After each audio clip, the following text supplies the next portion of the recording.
All right, good afternoon, and thanks for joining us for the Future-Proof Sports Marketing panel from Clio Sports and Bleacher Report. I'm Tim Nudd, Editor-in-Chief of Muse by Clio, which is the editorial platform for the Clios, and excited for a fun chat today about future-proofing your sports marketing. So I'm thrilled to welcome my panelists for today.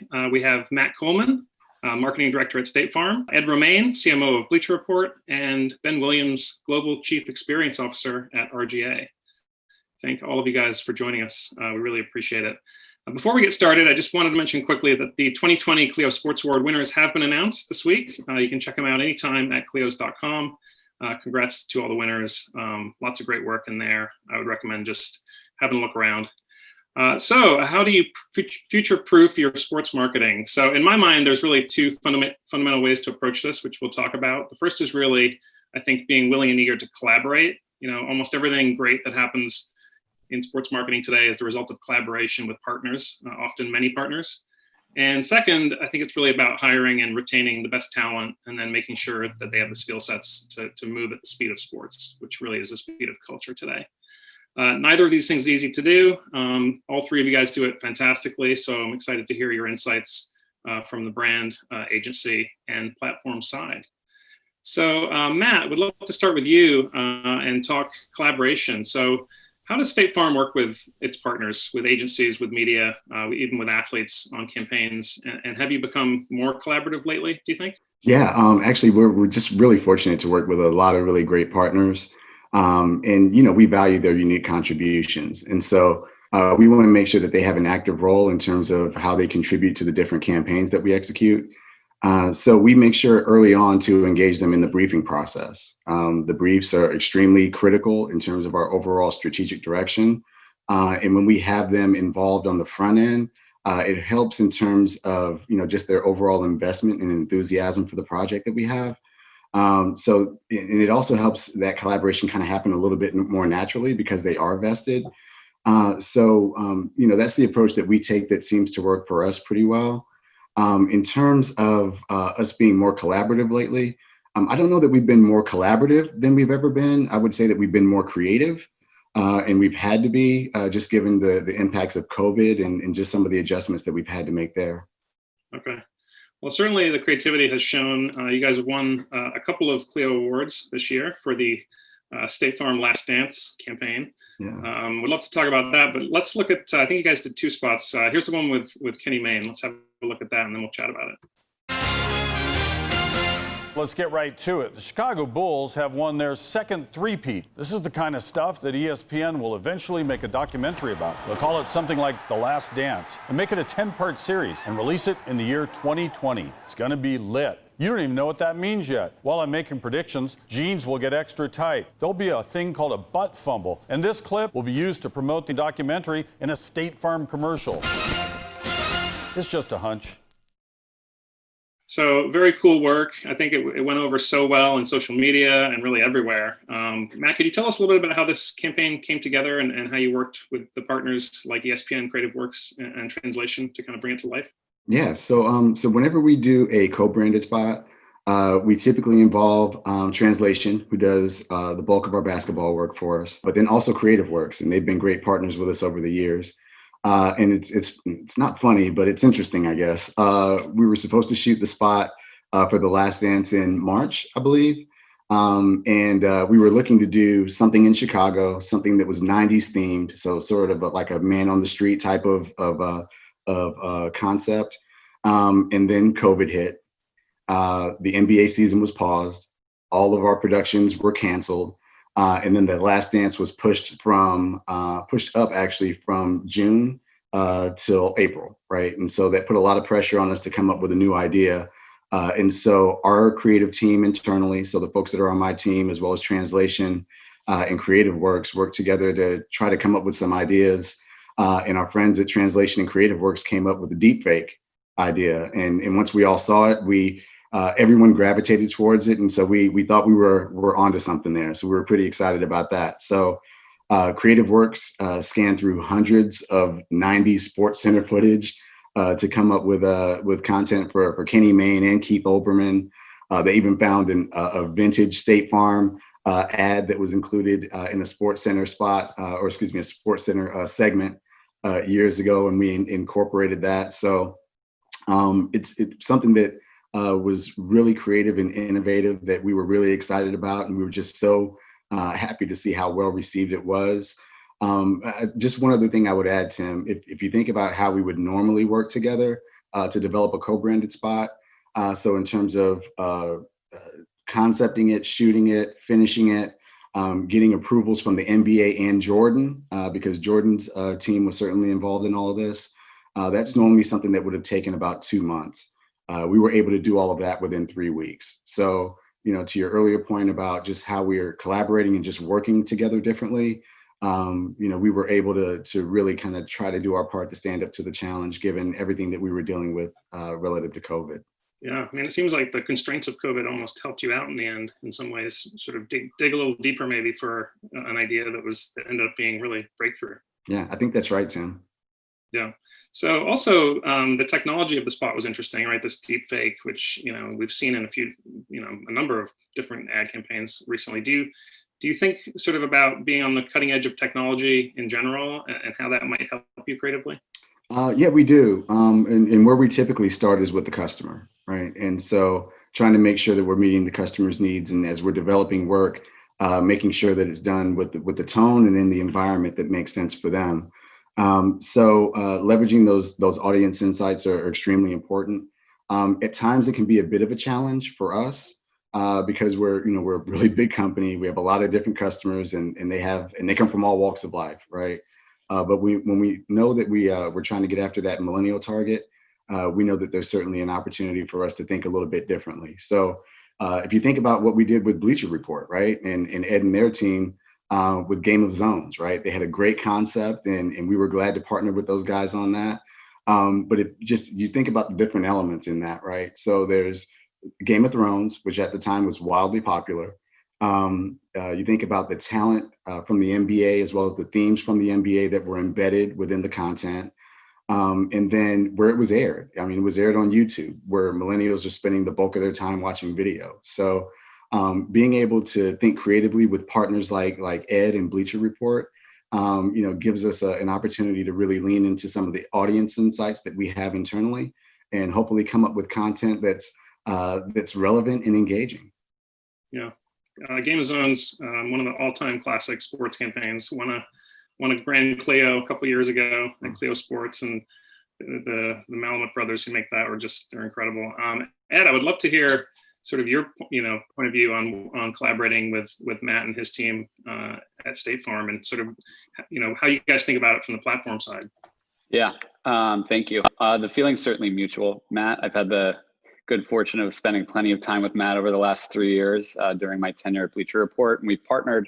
I think one of the cool parts about our partnership is that we've partnered on all different kinds of things, from sponsored content to branded content to consumer experiences. If I look at this year, like we partnered on Summer League in 2019, we partnered on NBA All-Star in Chicago in 2020, where we had a slam dunk contest return for the 3rd year in a row. We had a panel judged by Nate Robinson. We also let sneakerheads put their sort of best foot forward from a style perspective on a co-branded Kicks cam from State Farm and BR Kicks. But I think even more recently with Adam Lefkoe with his Ditch the Playbook series, which led to Underrated, which is about having NFL players sort of increase their Madden score.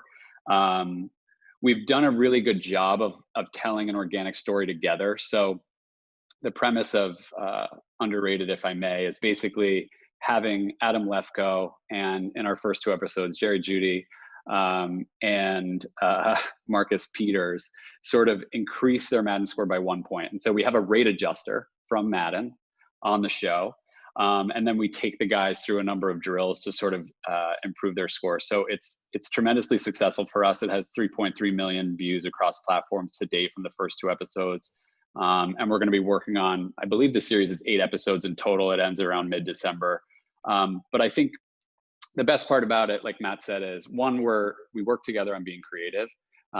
We also try to demonstrate thought leadership across the millennial and Gen Z set, which I think State Farm finds valuable. And we also try to incorporate data. So we use third party to study each of the campaigns we do, regardless of whether it's branded or sponsored or experiences. And we try to ladder up our performance against State Farm's metrics to make sure that we're marching along the same path. And so far, it's been tremendous. Interesting. Okay. I'd love to also talk to you, Ed, a little bit about your KFC work. And I think we've got, I believe a social post you did recently with them was one of the best performing sort of ever in VR history. Let's have a quick look at a clip from that.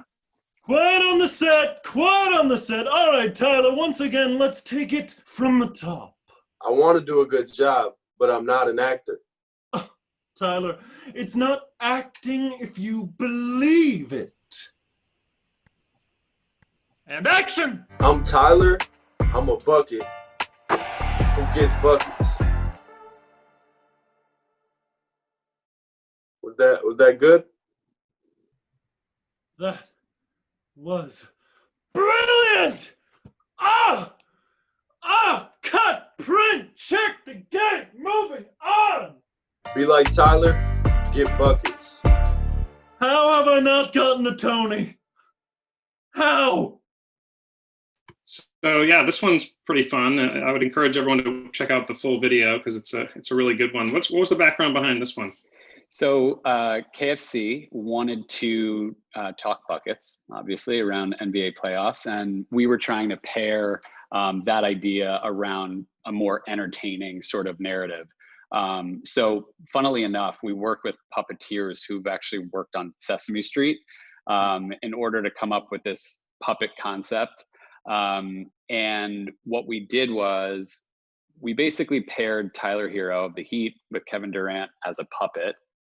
And the premise is that Durant is in this social response center and he's having his social response coordinator sort of blast out social media responses to topical things that were happening in and around the playoffs. The cool part about the puppets was we recorded them in advance, obviously remotely. Tyler Hero was recorded, I think, a couple of months ago, even at this point.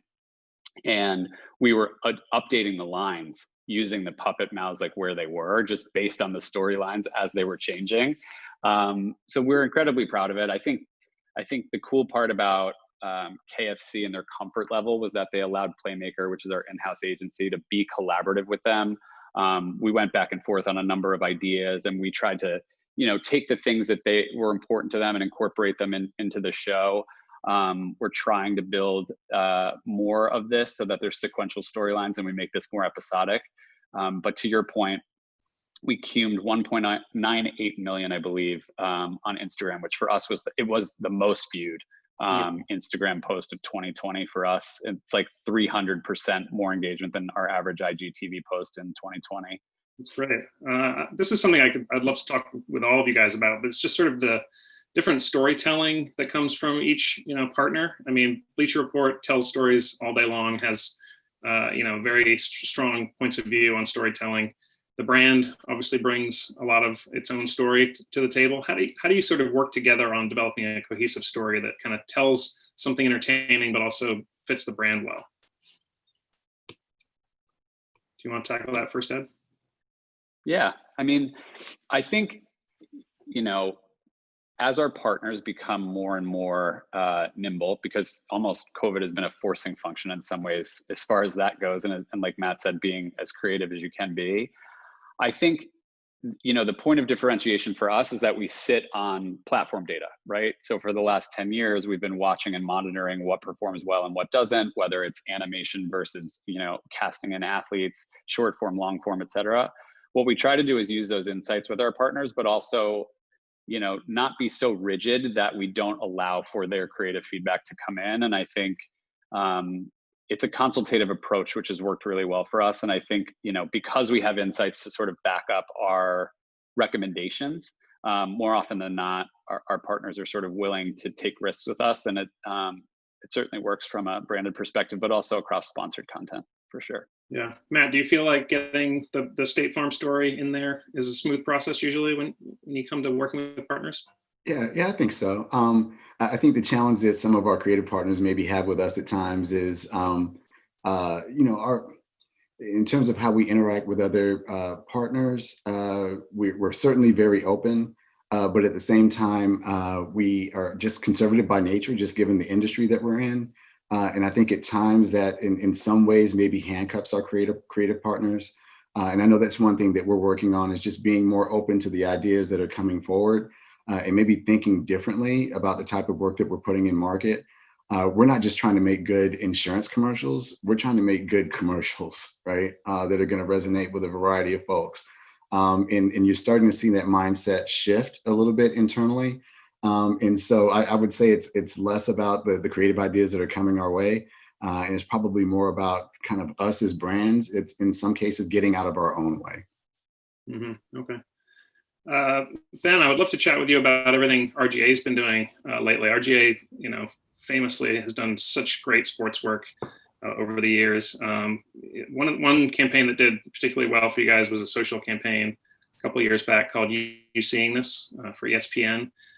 Really, really cool. Also a big Clio Sports Award winner. Can you tell us kind of about what that campaign was? And it seemed like it required an incredible amount of collaboration to kind of bring that idea to life.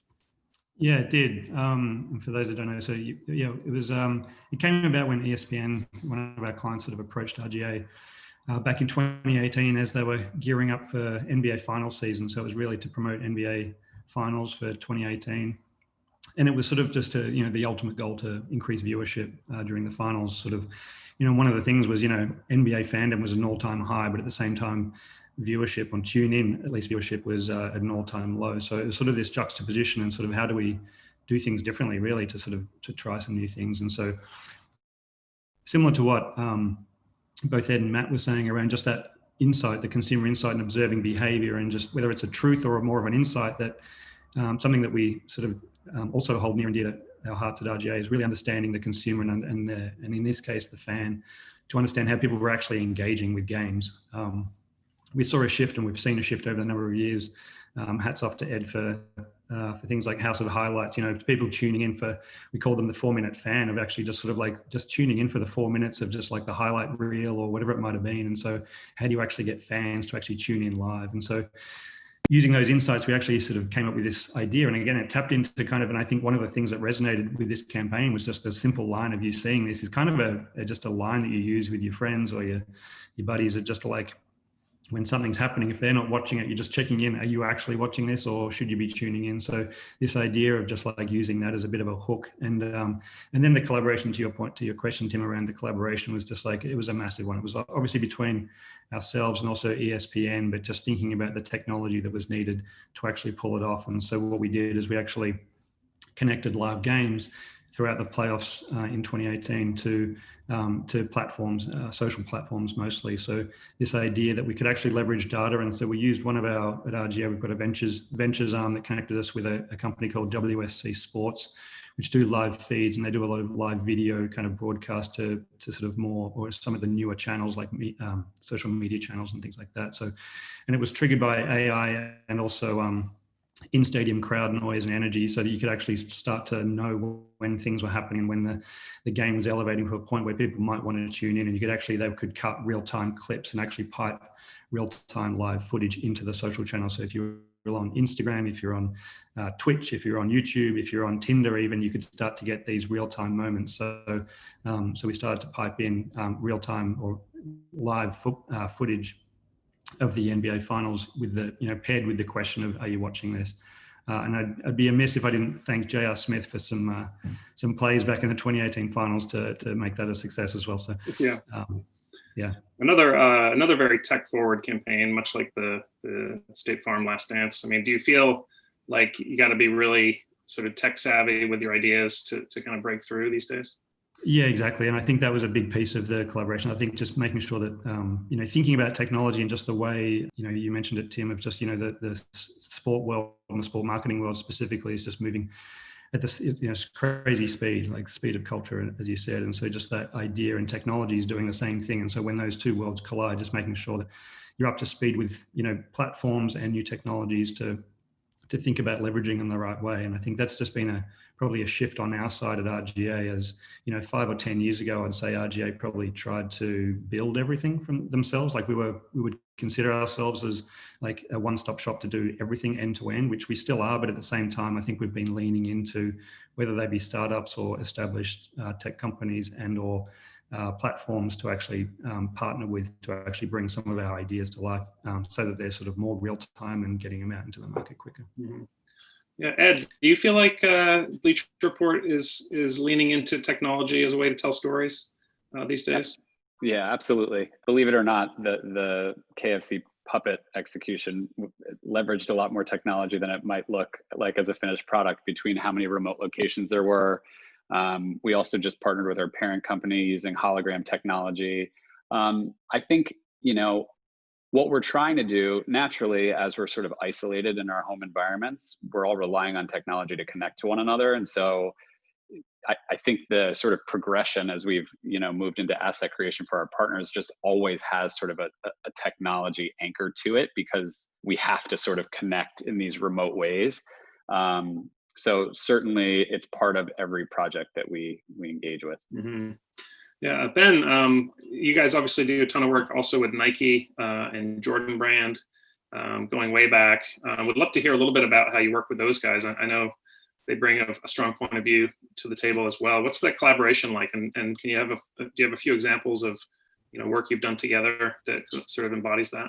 Yeah, it's been a fun one. I've been at RGA nearly 10 years now, and I think the relationship is well past my time at RGA. So I think it's nearly a 20-year relationship now with Nike, spanning all the way back to the original Nike Plus, Nike ID, if you've ever customized a shoe with Nike, retail innovation, through to athlete campaigns. We've done a lot of Kyrie spots, Serena work with Serena and LeBron himself across a number of things, through to digital products and a mountain of other things in between. So it's been sort of like, and it's a truly global partnership with Nike and RGA across all our offices. And it's the least client agency relationship I've ever been a part of. It's more of it's a true partner. We feel like an extension of their team, and they at times feel like an extension of our teams. We work with them in a way where it's, very rarely is there a brief. Sometimes there is, sometimes it's hey, can you come in and jam on this thing with us? And we go in, whether it's on the campus or into, our offices, and we'll just sort of like come in and sort of just like, it might be an empty room, and sort of working with them in that capacity has just been a huge learning experience for me personally, but it developed this relationship with the two, whether it's RGA, on both sides of RGA and Nike, to just have this sort of like partnership and trust that we have of each other, working together. And I think for our teams, I think it's just developed this quality that we're open to the vague. We don't sit by waiting for a brief to come down the pipe. We actually sort of go onto campus, and quite often there's an empty room, and it's like, what are we going to do? And it's like, you sort of just jam on it and whiteboard and sketch and draw and tear things up, and probably eat way too much pizza and all that sort of stuff, of just like actually trying to identify what the actual brief and ask is, and actually develop it with them. So that's just been a really good relationship and a great way of working with them for our teams. And we've made some really, really awesome stuff together. I mentioned a few over the years, but one that comes to mind that I was personally involved in was AR Jordan, which was an augmented reality thing that was really a pilot into market, just to see how augmented reality could actually play a part in sports marketing or a brand moment, celebrating a very epic kind of brand moment, being the 30-year anniversary of the free throw line dunk from MJ himself. And it was just one of those things where we did it in 6 weeks. It was just one of those things where we just pulled all we had the right creative vision. And I think that's been key to this, of actually having just a rock solid creative vision of what you want to do. And I say rock solid-ish in the sense of like, 90% is, this is what we want to accomplish, and having like a sort of going in sort of hard nosed with this vision of what we want, but still being open to being, with the collaboration and the pieces that we needed to pull in together, but thinking about new ways to do something. Or I see what you're trying to do, but technology partner may come in with a different solution or a better way to do something and things like that. So it was super collaborative, and working with Jordan Brand, obviously the technology partners, Snapchat as a platform, to bring it to life was one of those sort of epic moments that, we've done it over the years, but that was more one that was recent. It was near and dear, and it was just awesome to see at the end of it. It was just, wow, we did it. And actually I'm more scared when I look back on that piece of work now than I was during the moment. It was, it could have been an epic failure, but it was sort of all these new technologies and combinations of things that hadn't been connected before. And so I think the innovation wasn't the experience necessarily, it was the combination of the things that we connected was the true innovation. And that was, when I look back on it now, the scary part, but in the time it was sort of, the adrenaline was pumping. So I think we were all in the moment. So it all worked out. Another really interesting sort of tech forward piece. like to talk to all of you guys a little bit more about the situation with COVID and with being isolated. And I'm curious what your thoughts are on sort of how that has changed sports marketing generally, whether it's workflow for you guys or just the stories that are being told. Do you have any thoughts on that at the moment? Maybe Matt, I'm gonna start with you. Yeah. So yeah, Tim, I would say the thing that comes to mind for me is something that we're living right now, and it's mostly the disruption to the sports calendar. So there's a typical sports calendar that we all know, right? But just with the NBA season being pushed out, MLB season being pushed out and condensed, NFL season started off on time.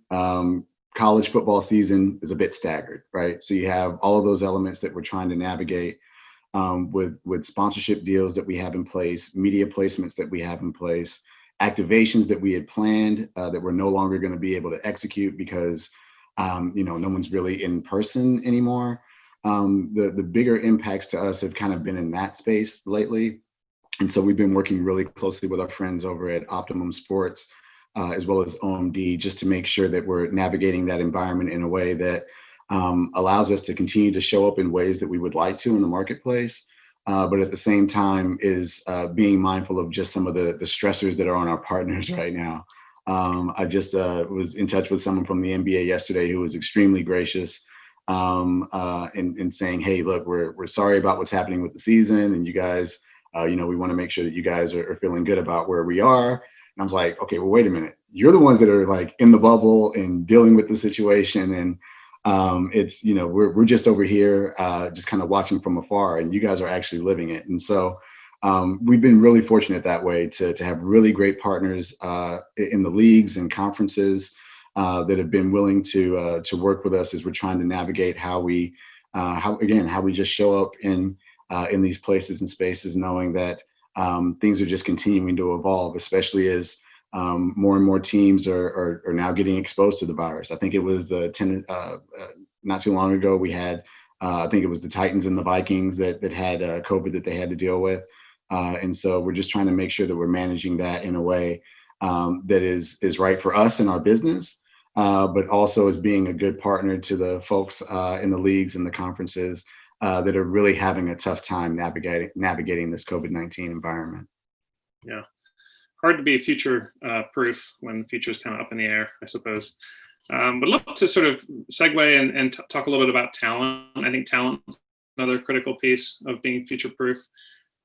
First of all, I'd love to hear from all of you. Do you think you have to be a great sports fan to do great sports marketing? And do you guys, when you're hiring, do you look for people who are sort of sports obsessed for your teams? Ed, how do you guys deal with that? Intellectually, I think to be a great marketer, you sort of have to be a great marketer, right? Because your job is to market whatever product you're doing. It's about detail orientation and curiosity and experimentation. That said, if you hate sports or you don't understand the sports landscape, do I think it's the place for you? Probably not. So we certainly consider that when we look at folks who are interested in working at Bleacher Report, but we also look at how astute they are when it comes to sort of the ancillary cultural pieces that touch the sports landscape, be it music or sneaker culture, things that are applicable. And I think it depends on the function, right? So if you're a strategic person and you're putting together a sort of holistic overview of how we're going to approach the marketplace with a solution, I think that's one thing. If you're Adam Lefko or Taylor Rooks or Master to Stafian, like, you cannot be on air unless you're a fanatic statistician, because you have to just be able to communicate the nuance and also connect to fans in the way that's going to resonate for them. So I would say the short answer is yes, but not everybody has to be a fanatic. Yeah. Ben, how about RGA? I imagine there's more than a few sports fans over there. Yeah, that's true. There's a bunch of us, and we connect on multiple levels. But at the same time, similar to Ed, I think it's not essential for every role, but there's definitely roles where we look for it as a bonus. And it's, RGA, we don't just do sports marketing, so we work on a range of clients. So sometimes it'll be sports focused, and there may be a hire being made specifically for a sports account, whether that's Nike or ESPN or one of the sports brands or leagues. So we're actually sort of like a little bit selective as to when we need to sort of really be. It needs to be an essential. So if you're writing for sport, there needs to be a tone of voice. If you're designing for sport, there's probably a look that's probably right for sport and looks and not necessarily right. So there's certain roles, but if you're a developer, just developing like a technology or something like that, maybe less so needing to be a sports fanatic. But it's sort of like it's looked at as a bonus in certain roles, and in some roles there's definitely an essential quality that's needed for sure. Yeah. Okay. What other skill sets are you guys thinking about? When it comes to what marketing is going to look like over the next 5 to 10 years. I mean, we've talked a little bit about tech, but are there other skill sets, or even including tech, that you guys look for specifically in hiring? Matt, how about you? So I think for us, at least lately, as we think about the types of skill sets that currently exist on our team versus the skill sets that maybe don't, and we have to maybe reach out to extended partners to help supplement what we do, really two things come to mind. So one is on the analytics side. So having folks that really understand data and AI is something that's extremely important to us, whether it's evaluating an existing opportunity or trying to optimize a current one. Is a skill set that's not it doesn't come natural, at least to our creative folks, and so we've had to rely on internal partners that have those skill sets to help kind of round us out a little bit, and that's worked out really well for us. So as I know for me, as I'm thinking about future marketers at State Farm, I'm looking for someone that has maybe a slight bent towards analytics. The other trait I would say is someone that knows capabilities pretty well, right? So you guys have been talking about all the different platforms that we have out there, right? Whether it's Snap or IG or anything else. And we have folks at State Farm that know those tools really well. But the folks on my team are, they're certainly aware of those platforms and have a feel for what type of content would work well on those platforms, but they don't know the inner plumbing. And I think that knowing some of that inner plumbing actually matters as you're thinking about how you're going to show up on those different platforms. So the two that come to mind to me are analytics and capabilities. Okay. Can I add to that, Tim? Yeah, please do. So at the risk of sounding old school, I would say there's we've sort of lost the art form of writing and being able to communicate a big idea. But I think so that's something I think that will continue to be super important. But I think the difference between pitching a big idea, in the days of yesteryear versus now, like Matt said, it's who are people that have data fluency that can translate that data into the story. So I think so often we increasingly are bombarded just by all different kinds of data that we can pull. And it's great because you can dump it in front of a partner and say, look at all this data. But if you don't actually know how to tell the story from the data, which I think is a critical skill, then the data sort of becomes, for naught. And so striking the balance between somebody who's fluent, not only across platforms, but understands data, but then also still a great storyteller, for me, are two characteristics that we definitely look for. Okay. Ben, how about you? I would echo that, Ed. I think on the RGA side, we sort of look for that as well. So as we look to the future, like creatives that really understand not just technology, but a little bit of what Matt was saying around, platforms and data and AI around just like how you might leverage technology at large, but also, that data and those insights and how something that we, rather than just a bombardment of data and insights, which we see time and time again, it's just getting more and more crazy, is like, how do you actually weed through that? How do you navigate that to find the right thing to use in a creative expression? Like, what's the idea, the line, the experience, whatever it might be, that's really tapping into that, and having whether it's creative or a tech or somebody that sits somewhere in between the two, that really can navigate those worlds and bring something to life that's meaningful and relevant for the audience. One thing that's been really notable during COVID and during this whole year and with the social unrest lately is really how much the sports world is really helping to lead cultural change when it comes to equality and justice in the world. Wondering your guys' thoughts on how sports marketers can support that cause internally, both in the messaging that you're doing, but then also in the hiring that you guys do. Matt, what are your thoughts on that? Yeah, so in at least from a messaging standpoint, I know one thing that we've been trying to make sure that we do is we're thinking about how we show up in the marketplace is really understand where our company stands on these issues. because whether we like it or not, whenever we have our messages in the marketplace, we are representing the company, and we want to make sure that we're doing that in a way that's consistent with our overall values. And so I think maybe a more recent example for us would have been, with the last NBA season, right?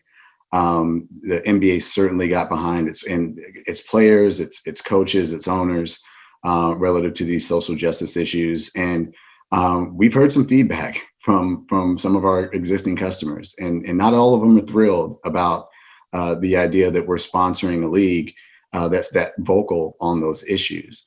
And so I think, when you bring it back to what your company stands for and its values, we believe in equality at State Farm, and there are a variety of initiatives that we've executed over time that help demonstrate that.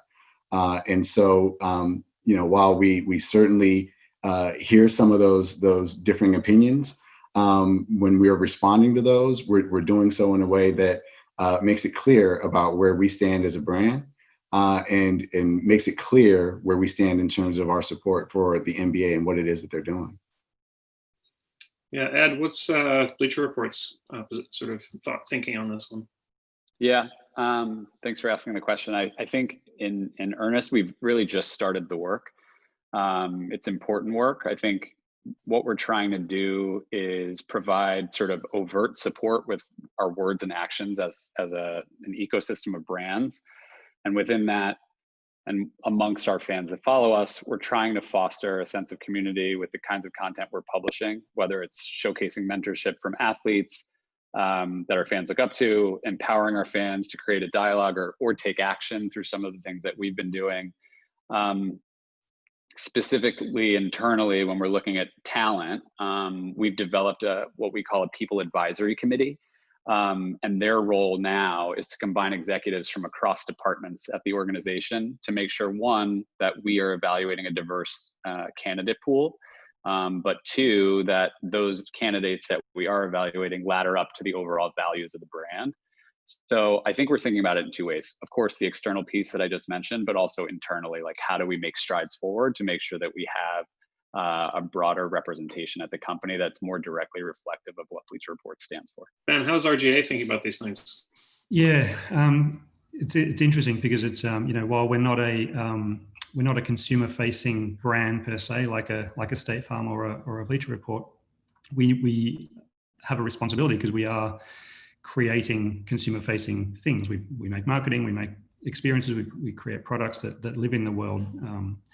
And so we have a responsibility to, create this work that truly reflects the world we live in. We think it's paramount that we not only enable the work to be reflective of the world we live in, but also that we ensure it by putting checks and balances in place. So like the enabling it by, creating teams that are actually more reflective of the world we live in and actually, nurturing that, but then also like making sure we ensure it. So especially during current times, like making sure that before a piece of work goes out, that we have it, and we've established this at RGA of like having a committee of just like putting the checks and balances in place to make sure it's culturally right, sensitive, like all the pieces that we need it to be, to reflect RGA as a piece of work that's going out as RGA, that it's in alignment with us as a brand, if that makes sense. Mm-hmm. Obviously, it's on behalf of a lot of our clients and their brands, and we're sort of working with our clients on that. But our positioning from an RGA perspective is we've got these checks and balances to make sure that we are representing work, or the work is representing RGA and the core values that we represent.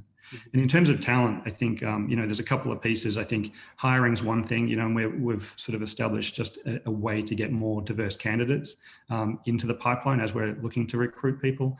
But then also, hiring's just one piece, and we've heard plenty of conversations around, and had plenty of conversations at RGA around beyond just hiring, like making sure that the environment we're bringing candidates into that is nurturing and supportive of retaining diverse talent. So these teams that we establish aren't coming into a broken system, so to speak, but we're actually making sure that we're changing all the pieces that need to make, including hiring. And so we've got a make change policy that we're enacting at RGA to actually look at not just the hiring pipeline, that's just one piece of the journey of somebody engaging or working with it at RGA. And so making sure that we're looking holistically at the entire experience of working at and within RGA. Mm-hmm. Matt, how do you guys keep talent engaged and excited over at State Farm? I know it's a very competitive, business, and talent's moving around a lot. What are some strategies for sort of retaining talent these days? Yeah, so at State Farm, we just don't have a lot of churn, just naturally. And it's just a byproduct of a number of different things, whether it's benefits or getting to work for a brand like ours or the culture. So we maybe we don't experience some of the same churn as maybe Ed and Ben do in their worlds. But for us, one thing that we try to do to make sure that we keep folks fired up is we try to reward innovation. What I tend to find is that the folks that are in marketing, whether they're working on sports or not, tend to really like to have some of that elbow room to be able to try new things. And if you think about just the innovation that's happening all around us right now, our folks are chomping at the bit to be able to try something new and try to kind of take us in a bit of a different direction. And so something that we've tried to implement here recently is not quite what Google does, because I think Google carves out every Friday, which is roughly 20% of their time, for folks to actually ideate and do that sort of thing. I don't know that we'll get to 20% right away. But one thing that we're trying to do is we're trying to make sure that we're not only carving out that time for folks to be able to spread their wings a little bit, but actually rewarding them for that and making it not a requirement necessarily, but actually incorporating it into some of the key expectations that we have of our folks as they're driving our marketing work forward. All right, my last question for you guys is really just about any other tips you have for being future-proof. I know future-proof is kind of a vague term, but Ed, what do you guys, how are you guys thinking about sort of the future and how to be first to things and sort of ahead of the curve on what you need to be doing with sports marketing? Yeah, future-proof is such a loaded term, especially this year. It's been one of the toughest years to advise others on how to be future-proof, but I think, regardless of where you sit in the equation as far as how COVID sort of impacted your life, I think the one thing that holds true right now certainly is that we're all sort of engaged in the same reality, right? Which is to say, none of us have the answers. And so in the short term, I think where we've seen sort of advancement in innovation or creativity is in that very fact that we're all sort of in this trying to enlist solutions at the same time together.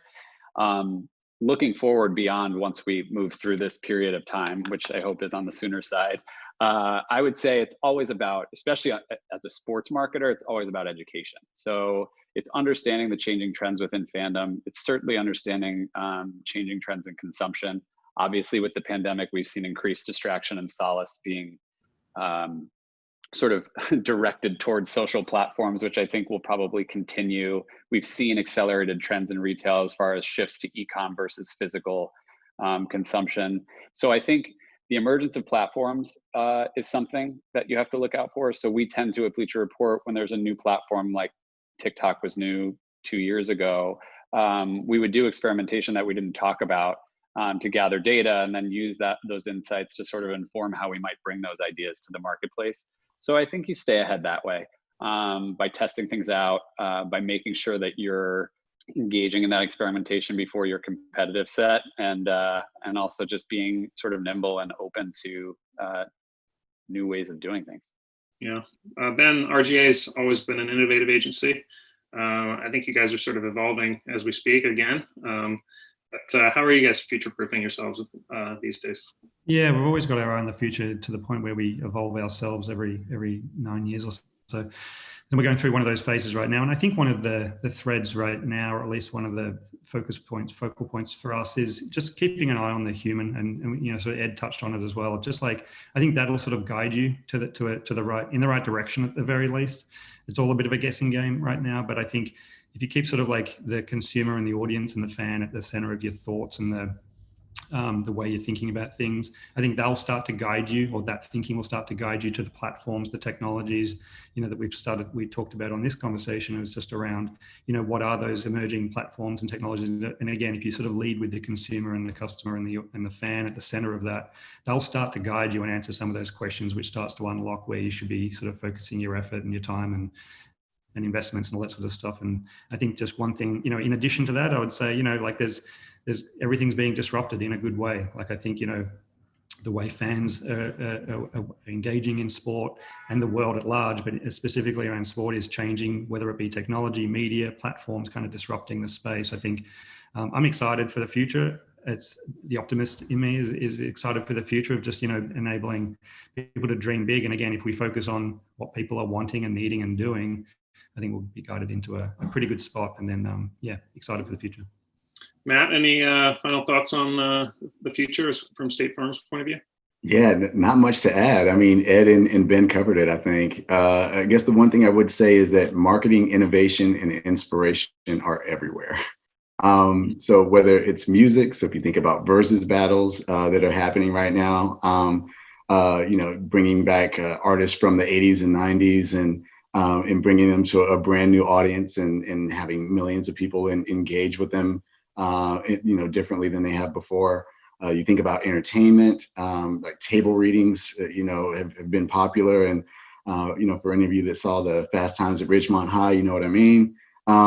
So it's all over the place, right? So I guess what I would do is I would encourage people to just maybe reimagine what they think they know about sports and sports marketing. Well, considering the speed at which the sports world moves, as I said before, it's not easy to keep up with and be ahead of the curve. All of you guys do it, so congrats on the work. I want to thank each of you, Matt Coleman from State Farm, Ed Romaine from Bleacher Report, and Ben Williams from RGA. Really appreciate you guys joining us. And a quick reminder once again that the 2020 Clio Sports Award winners were just announced this week. You can see them all at clios.com. Some very cool and inspiring work there to check out. So that's it for us. Please enjoy the rest of the Clio Sports and Bleacher Report's new sports marketing playbook. And thank you all for watching this panel.